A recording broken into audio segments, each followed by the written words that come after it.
नमस्कार मित्रांनो, लाडकी बहीण योजनेअंतर्गत बऱ्याचशा महिलांना 2100 रुपयाचा हप्ता आता 2 ते 3 दिवसांमध्ये पडायला सुरुवात होणार आहे। परंतु आता तुमचा जर का हप्ता तुम्हाला कोणत्याही अडचणीशिवाय जर का पाहिजे असेल, तुमच्या बँक खात्यामध्ये पाहिजे असेल, तर काही स्टेप आहेत त्या फॉलो कराव्या लागणार आहेत, जेणेकरून तुमचे पैसे लवकरात लवकर तुमच्या अकाउंटला येतील आणि पैसे येण्यासाठी कोणतीच अडचण येणार नाही। आता कुठल्या स्टेप आहेत किंवा काय नक्की भानगड आहे तीच आपण या व्हिडिओच्या माध्यमातून बघणार आहे। आता बऱ्याचशा महिलांना हे पैसे तर येणार आहेत, 2100 रुपये येणार आहेत, पण बऱ्याचशा महिलांना पैसे येण्यासाठी अडथळा येऊ शकतो। तर असा कशा पद्धतीने अडथळा येतो तर ते आपण बघूया। मित्रांनो, सर्वात महत्त्वाचा पहिला मुद्दा असा की तुमच्याकडे आधार डीबीटी लिंक असलं पाहिजे, म्हणजेच तुमचं आधार कार्ड तुमच्या बँक अकाउंटला लिंक असलं पाहिजे। आता ज्या महिलांचे पहिले हप्ते आलेले आहेत, म्हणजे 4,500 किंवा 7,500 रुपये आलेले आहेत, तर अशा महिलांना जे आहे ते या योजनेचे पैसे 100% मिळून जातील। परंतु या महिलांचे सुद्धा पैसे मिळण्यासाठी आता अडथळा येणार आहे।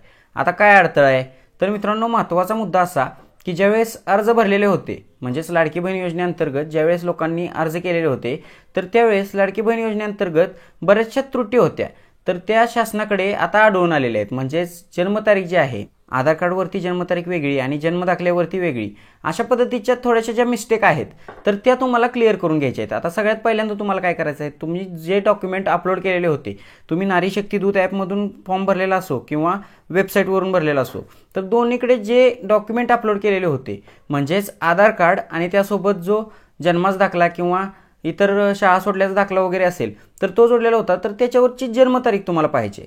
जन्मतारीख दोन्हीवरची जर का सेम असेल तर तुम्हाला कोणतीच अडचण येणार नाही। परंतु जर का जन्मतारीख दोन्हीवरची वेगवेगळी असेल, आधार कार्डवरती वेगळी असेल आणि शाळा सोडल्याचा दाखला किंवा जन्माच्या दाखल्यावरती वेगळी असेल, तर तुम्हाला ही अडचण येणार आहे आणि 2100 रुपयाचा हप्ता येण्यास अडचण होणार आहे। कारण काय आहे की शासन ही जी अर्ज आहेत तर या अर्जाची छाननी करणार आहे। आता या अर्जाची छाननी केल्यानंतर तुम्हाला याचे पैसे ट्रान्सफर केले जाणार आहेत। आता छाननीमध्ये जर का जन्मतारखेमध्ये डिफरन्स असेल तर तुमचे पैसे थांबवणार आहेत, तुमचे पैसे पाठवले जाणार नाहीत। त्यामुळे लवकरात लवकर तुमची कागदपत्रे जी आहेत ती लवकरात लवकर आत्ताच क्लिअर करून घ्यायची आहेत। आता आधार कार्डला मोबाईल नंबर तुमचा लिंक असणं खूप गरजेचं आहे। आधार कार्डला मोबाईल नंबर लिंक केल्यानंतर तुमच्या आधार कार्डवरची डेट ऑफ बर्थ जी आहे ती जन्मदाखले किंवा शाळा सोडल्याच्या दाखल्या पद्धतीने अपडेट करून घ्यायची। ती केल्यानंतर तुम्हाला पुढची कोणतीही अडचण येणार नाही। त्याच पद्धतीने आता तुम्ही म्हणाल की तुमचं आधार डीबीटी लिंक नाही आहे, आधार डीबीटी जर का लिंक नसेल तर तुम्ही जवळच्या पोस्ट ऑफिसमध्ये जाऊन नवीन अकाउंट उघडून, इंडियन पोस्ट पेमेंट बँकेचं नवीन अकाउंट उघडून तुम्ही हे अकाउंट डीबीटी लिंक करू शकता।